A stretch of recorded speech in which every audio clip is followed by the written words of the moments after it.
এমন একটা ঘটনা ঘটে যাব আমি তো চিন্তাও করতে পারিনি। শেষ পর্যন্ত আমার বাড়িতে পুলিশ আসলো। পুলিশ আসবো না তোমার বাড়িতে ভাইজান? দেখতে হবো না তোমার মাইয়া কারে বিয়া করছে? হ্যাঁ, বুইরা জামাই, বয়স্ক জামাই, তার তো সমস্ত কায়দা কানুন পেজ সব তার নখদর্পণে আছে। আল্লাহ জানে বেটা আগে কয়টা বিয়া করে তুইছে।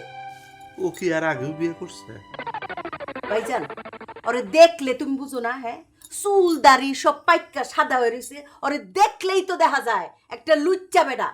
আল্লাহ বাঁচাইছে যে ওর লগে আমার বিয়াটা হয় নাই। সে কি আসলে বিয়ের জন্য তোরা দেখতে আসছিল? আমার তো কিছুই মনে পড়তেছে না। তোমার মনে পড়বো কেমনি? তুমি তো তখন কুয়েতে ছিলা।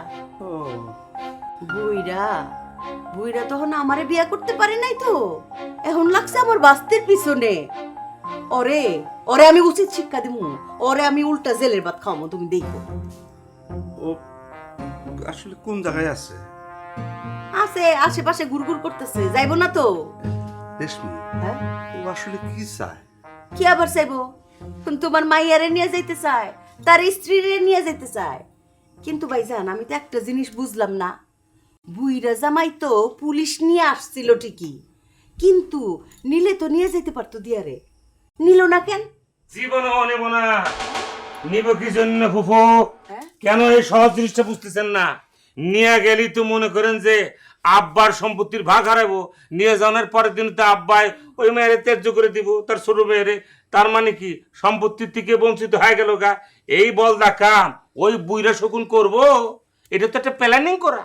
এই বড় জামাই তোমার মাথায় সত্যি ভাইজান, তোমার মেয়ের জামাই মাথায় বুদ্ধি আছে, সে সঠিক ইস্যু ধরছে, একদম কারেক্ট পজিশনটা ধরছে সে। ফুফু আম্মা কেন একটা কথা বোঝেন না?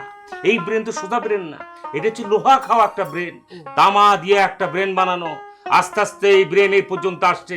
আদা রসুন পেঁয়াজ, কখন কোন পেঁয়াজ কখন কোন দামে বিক্রি করতে হইব, কখন রসুন কিভাবে স্টক করতে দেবো, চায়না রসুন, শ্রীলঙ্কান রসুন নাকি মালয়েশিয়ান রসুন, এগুলো সবই তো স্টকের ভিতরে রাখি।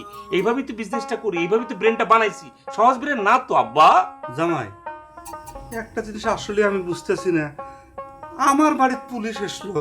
আব্বা পুলিশ আসছে এই জন্য আপনি টেনশনে মরে যান কেন?